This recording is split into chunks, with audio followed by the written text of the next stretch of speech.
So this is an Optiplex 5040 that I just purchased today. It already came pretty much ready to go. The idea is we're going to be kind of refurbishing it, making it look a little better, make sure it runs good, and basically create a very budget-friendly but capable gaming system from it. I ordered this off of Mercari for about $150, and they did end up sending me an HDMI cord, a Bluetooth adapter, which I don't really need, but that's nice. And then it also did come with, thankfully, a USB Wi-Fi card, basically with an antenna, which I do need because I need to connect it to Wi-Fi. I just did install Windows on it, as you can tell over there, but just to go over the specs quickly, but I will open this up and show you inside more later. But it does have an i5 6500, so a 6th gen i5 processor, and it also already came with a GTX 1050 Ti graphics card, so this one already came pretty much ready to game. It also has a 500 gigabyte hard drive, which I noticed the Windows is installed on. I'm gonna have to fix that because it also does have a like 200 and some gigabyte SSD, like a SATA SSD. So I'm gonna look into that and we'll see what we can do with it. I've also got this red carbon fiber vinyl wrap that was recommended by Zach's Tech Turf in his videos because they have been an inspiration and source of learning for me as I'm starting to do some of this. So the idea is we're gonna vinyl wrap it in there and then the whole side panel and stuff and make it actually look pretty nice for an Optiplex, because obviously this isn't the most gamer friendly looking build at the moment. Now I just installed Windows, so we can take a look at the specs on here. In Task Manager, of course, i5 6500, which is not too bad for a 6th gen processor. It's a little older, but should do okay and some easier games to run. The only thing I don't love about doing an Optiplex like this is the fact that it does have DDR3, but it is 16 gigs. It's running at 1600 megahertz. All 4 slots are full of 4 gigs. So not the worst, I guess, for this type of thing. Again, it was only $150.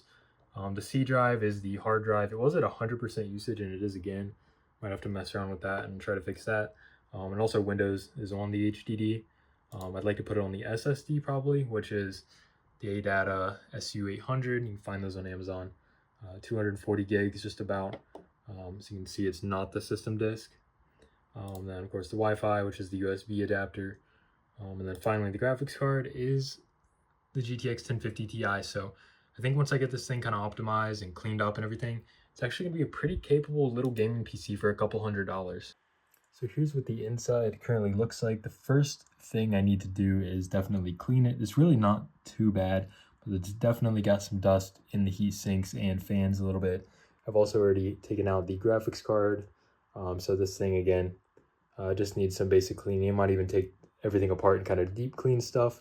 Also maybe reapply the thermal paste on the graphics card if I do take it clear apart and clean it.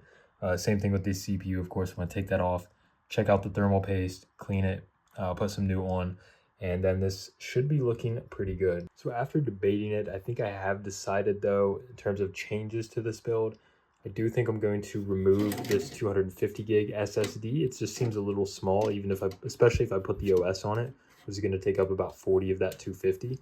And then the HDD is only 500 gigs, and currently the OS is on it, which I don't love. And it's also just between the two, not a lot of space. What I actually have is an M.2 drive, which it looks like it does have an M.2 slot, so I can fit that in there.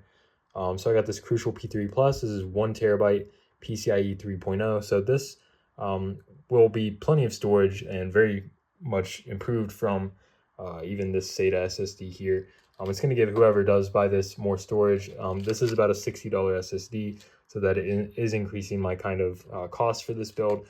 But I have decided I think it's worth it, because if I was owning this build, it would be kind of a bummer to not have your OS on the SSD. And then if you want to install like 2 games with the size of some of these games, then you're pretty much going to be full on that. Which wouldn't be the worst. I definitely could do it, but since I already had this, I think I'm just going to go ahead and use it. I'm removing these now, but I'm thinking I can either save this hard drive and this SSD for a later project maybe, or I might just try to sell them and get like $20 out of each of them or whatever they're worth.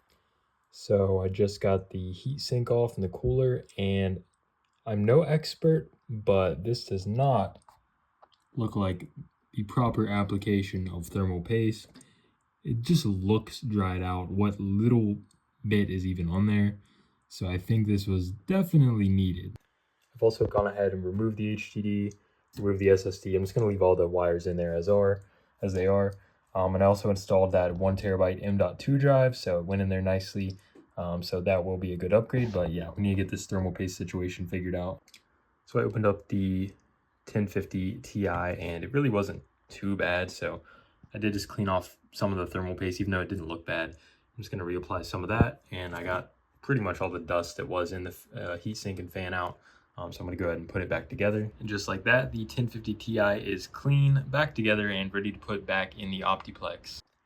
Now we're going to clean and reapply thermal paste to both the i5 6500, which it really needs it. It was very dry and brittle, and you can tell it's really only covering like the middle portion of the processor, but it's also just dry and brittle, so it's got to be old.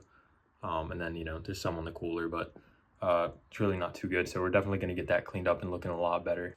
So now the cooler and the CPU are clean, so I'm going to apply some thermal paste and then install this back. All right, everything is now installed back with fresh thermal paste and pretty much fully clean. So now I'm going to go ahead and boot it up and get Windows 10 installed on this new M.2 drive. All right, so Windows 10 has been installed. I've got a few games downloaded. I updated every driver. I updated the BIOS, all that good stuff. So first game we're gonna actually look at is a classic Minecraft. Doing this just on my phone. We're gonna get a rough idea of the FPS numbers. This one does, of course, lag when you're, you know, moving forward, loading chunks, but otherwise, I mean, we're running well into the hundreds. So Minecraft gets a pass. All right, so Warzone crashed the first time, but we're here, just landed on Rebirth. It's like 40 to 60 FPS. I'm doing this one-handed, so bear with me here. Yeah, it did crash once. Call of Duty easily runs the worst of any game I've tested. I did do Black Ops 6 as well yesterday, and it was, again, 40 to 60 FPS on 720p. This is 720p, so keep that in mind.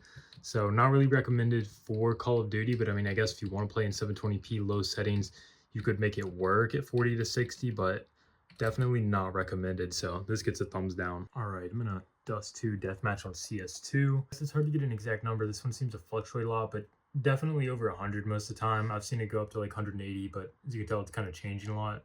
You can see 200 in there somewhere. But yeah, generally just very playable. This game runs fine. Thumbs up. So now we have Valorant on low settings. We could probably run this game at high, easily getting into like 100 to even 200 at times.